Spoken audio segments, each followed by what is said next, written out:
I'm very pleased to be joined today by Gerald Schoenfeld, the chairman of the board of the Shubert Organization, the legendary owners and operators of Broadway theaters. Welcome to CityWide. Glad to be here. So is it true that there's no business like show business? I guess it's probably true, and I can't think of another one offhand. Tell me about the theater business as a business. You're property owners, you employ a lot of people, you're involved in complex financial dealings. What is it like to run an organization like that? Well, it's a high-risk business, and in these times, it's really like looking for an oil well that will become a gusher and enable us to carry a large number of theaters that would otherwise be totally uneconomical to carry. It's not only true of us, it's true of the other theater-owning groups. There are really two others, Nederlander and Jujamson. And of course, the risk is in being able to pick the right shows, have theaters available at the right time, because they're not always all available at the same time.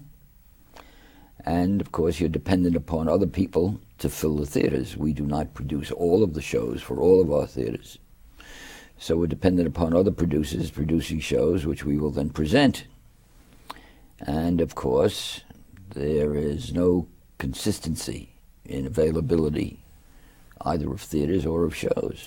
Different venues are more suitable for different types of performances? Absolutely. I mean, musical houses, of course, have to have a larger number of seats because of the economics. They have to have different stage dimensions. They have to have orchestra pits. Most of the theaters do have orchestra pits. They have to have adequate numbers of dressing rooms.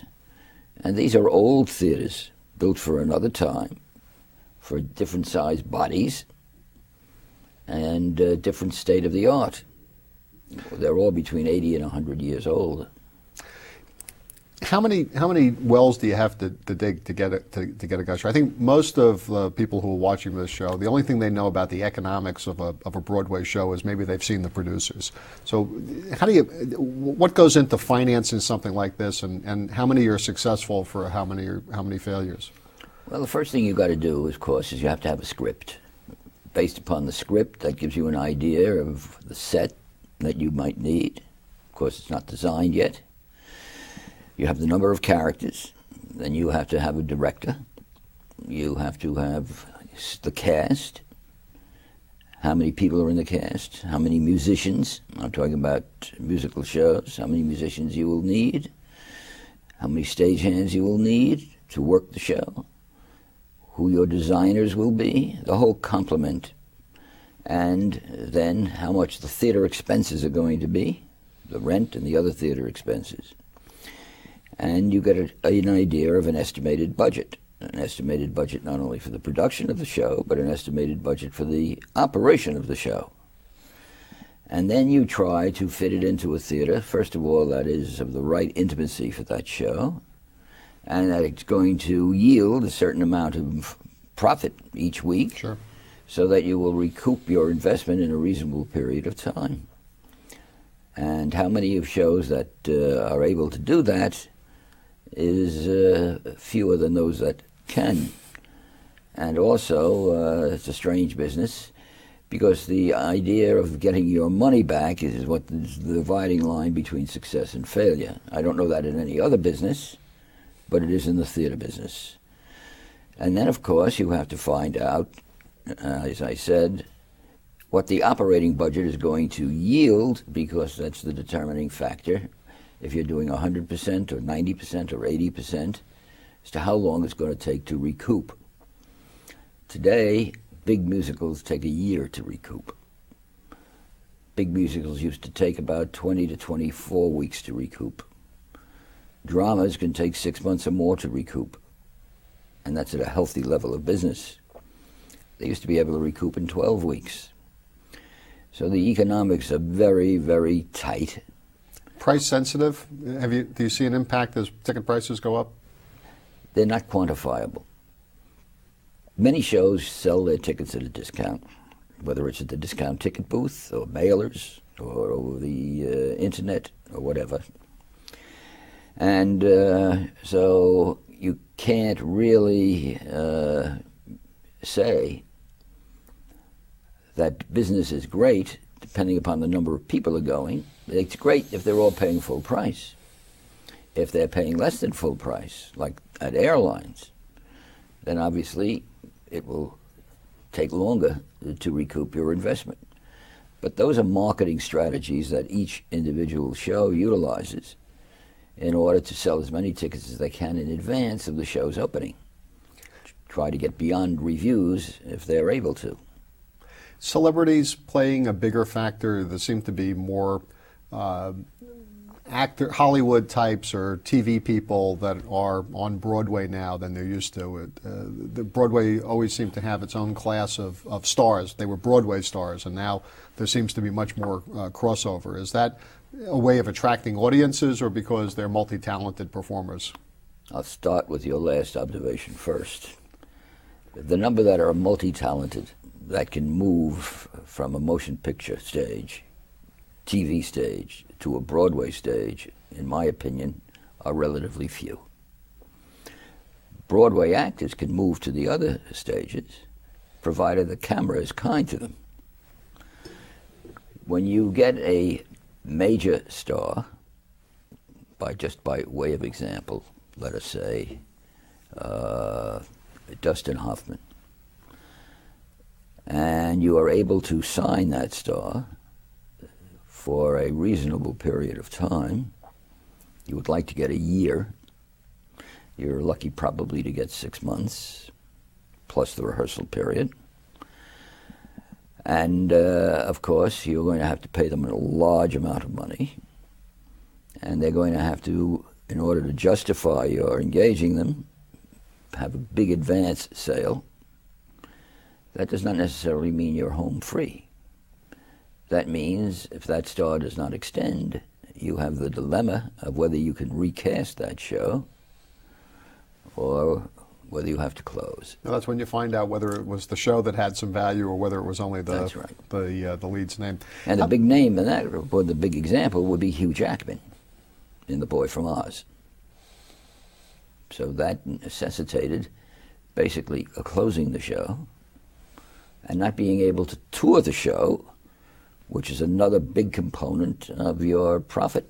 I want to ask you about the content. It seems to me that I remember the sequence was you'd have something written as a play, or maybe it was a book made into a play, and then it would get made into a movie and brought to a larger audience. And that maybe Phantom of the Opera is a current example of that. But there also seem to be a lot of examples these days of films being made into plays, or even with some Disney stuff, cartoons being made into plays. Is Broadway as original as it used to be? I think Broadway is, on a whole, doing a lot of revivals, but that's really not a new phenomenon. I happen to be doing some research work recently, and I found out in one season in the 50s or early 60s, 19 of Broadway shows were revivals. We have a limited number of people who write for the theater. And the number of people that are able now to generate a body of work for the theater and consistently will write for the theater are fewer and fewer, because they are lured away to the movies or to television. So either you're going to be reviving something, or else you're going to be looking to adapt something from another medium. And I wish there were more creative people writing for the theater, but we can't grow them, we can't manufacture them. And it's a rare talent to be able to do it. Doing a musical is the most difficult effort of all of them. And so it's expected that Broadway should be the originator. It's a funny thing to me, anyhow, that operas are consistently revived and redone, and serious music is revived and redone, and so on. But we are charged with the idea of creating new material. And if we don't, and we have a lot of revivals, then somehow we are depicted as not fulfilling our mandate. Well, the other issue that gets raised, I don't want to say it's an issue, but is the balance between serious drama and musicals. Is Broadway supposed to stretch you or entertain you? When you look at back over your career, have the audience desires for a type of play changed with the times? In times of war, are people more serious or more lighthearted? What changes in terms of whether an audience gets drawn to a drama or a comedy? I think Broadway audiences today are impacted by movies and by television, and especially by contemporary music, so that you don't have people writing for the theater like you used to. Rodgers and Hammerstein, Lerner and Lowe, Kander and Ebb, where there were collaborative teams which worked together over the decades. So you can't rely today on those kinds of people writing. A good playwright who has written a serious play is immediately lured away to the movies or to television, where the demands are much less. But as far as having provocative plays dealing with contemporary issues are concerned, yes, they're written. They seemingly come in bunches for no reason other than they're there. If you can remember a few years ago, plays about dysfunctional families right. ruled the roost. Today, plays about sex, abortion, and the clergy and whatever appear to be in greater numbers than otherwise. I've always had a theory, and I don't know if it's true or not, that cataclysmic kinds of events stimulate creativity. World War II, the Depression, the aftermath in England with the angry young men. That does not mean that a Tennessee Williams will not emerge, but there has never been a sort of profusion of new playwrights and new composers and lyricists. And today, of course, they are looking for entertainment, and that's why the musicals far outgross the plays. Of course, they have a higher ticket price, and the theaters that they play in are larger than the dramatic houses. But provocative plays dealing with contemporary issues that are successful are few and far between. We're going to pick up on that because I want to ask you about Broadway's sort of racy reputation when CityWide continues right after this. Are your kids getting enough art? Whether through poetry, dance, music, or drama, the arts open the doors to creativity. As a mother and teacher, I know that arts education can help our children develop confidence and a better understanding of the world around them. Even if you have just 30 minutes a week, get your kids more involved in the arts and think about the kind of world we can leave behind for our children and our children's children. Art. Ask for more. AmericansForTheArts.org. Welcome back to CityWide. We're speaking with Gerald Schoenfeld, the chairman of the board of the Shubert Organization. Broadway, the theater in general, going back to Shakespeare's time, Broadway specifically, always had a reputation for being sort of the racy side of culture. But compared to what you see in the movies, on television, music, video games these days, it seems rather tame. Was that reputation always deserved? And is its reputation for being a little bit more mainstream now deserved? Well, it definitely, I think, is more mainstream. You don't really see that much nudity on Broadway. You don't see the compulsory bedroom scene on Broadway.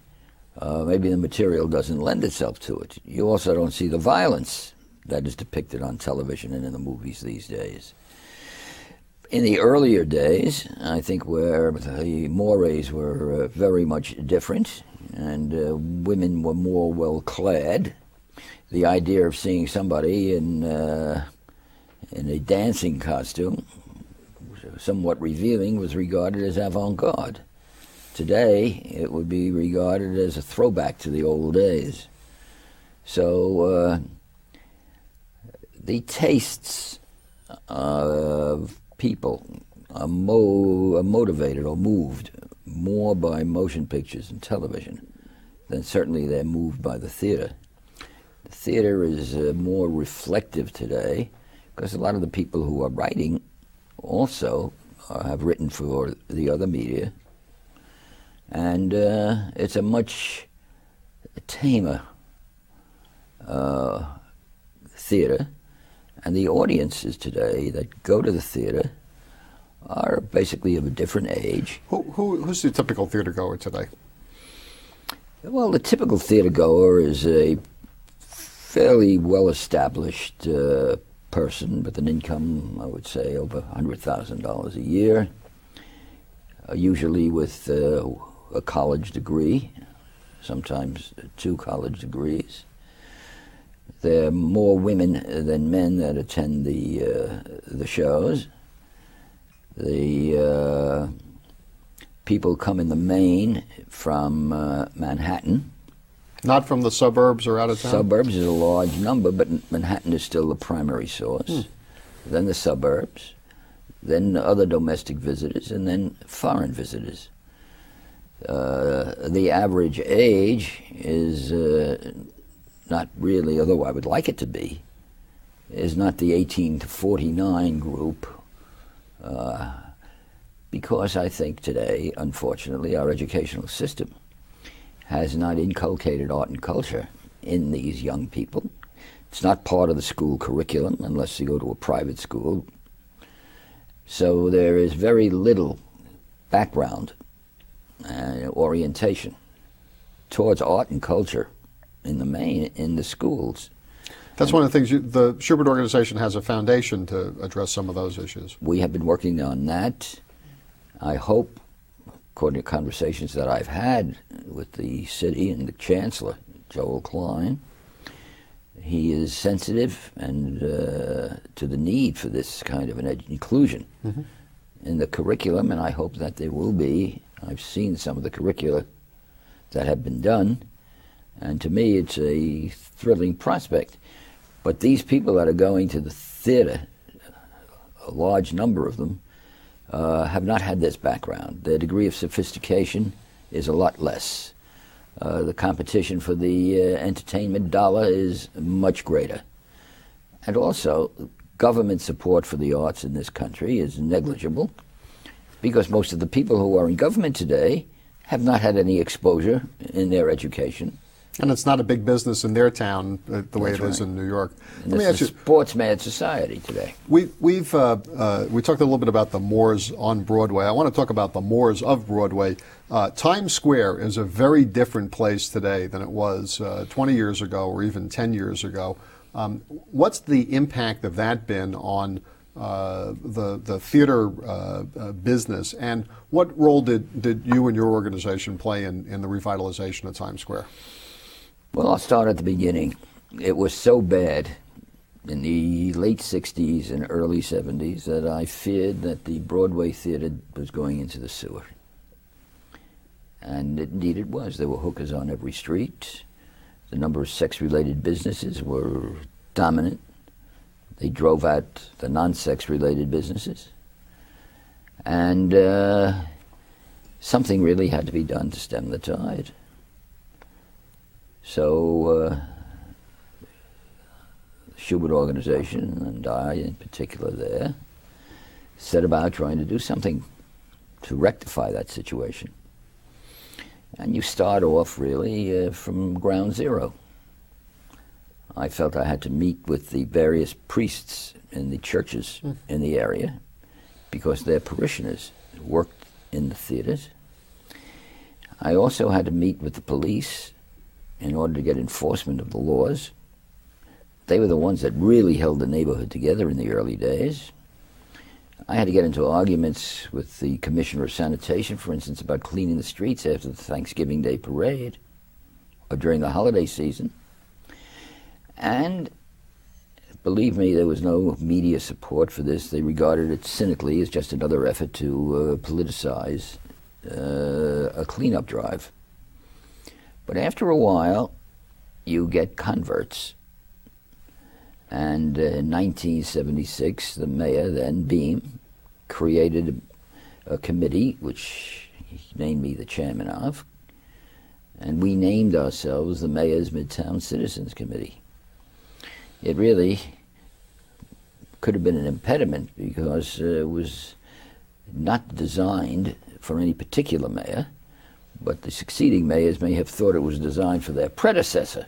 Well, that was also a particularly important year because not only was New York in the middle of the fiscal crisis, but we had the national convention and the op sale, the bicentennial celebration. Absolutely. So the effect of the reclamation of Times Square, as we succeeded incrementally, you got more government help, you got more media support, you got a whole host of people that were never interested. After all, it was a motherhood issue, an apple pie issue. We were not seeking anything for ourselves, Shubert or anybody else on the committee. Everybody sublimated their interests for the good of the whole. And the transformation of Times Square took place through imaginative zoning, which gave you a bonus for building bigger buildings on the west side and lower buildings on the east side. And mandated the super signs. Yes, that was a little bit later, but that's absolutely right. You could not give away a billboard in Times Square 10 years ago. And now there's more income derived from the billboards on the outside of the buildings than from what's going on inside the buildings. And this transformation of Times Square is one of the more miraculous things that has ever happened. And the Midtown area is now the prime location for major American companies. It's mind-boggling, really. And of course, now New York is once again the great tourist attraction. But you can remember, and I can remember, New York, I wouldn't go there. Be afraid of my life if I went to New York. And there was good reason to. So I assume that over the course of your career, you have seen hundreds of performances, maybe even more than that.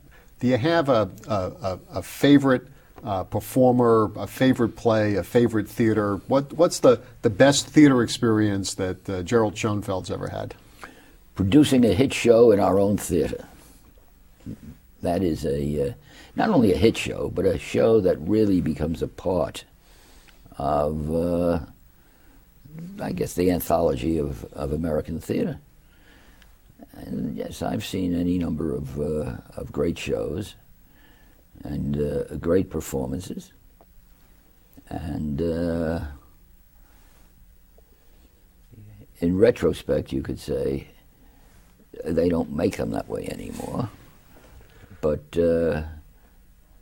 Broadway went through a phenomenon in the early and mid-'80s that it has never gone through before or since, which was the advent of the mega hits, Cats, Les Miserables, Phantom, and Miss Saigon, all within that period of time, which had a great effect upon reviving the road and attracting people to New York. We're the largest tourist attraction by far in this city. And the show goes on. My thanks to Gerald Schoenfeld, the chairman of the board of the Shubert Organization. That's all for this edition of CityWide. I'm Ken Fisher. Thank you for joining us.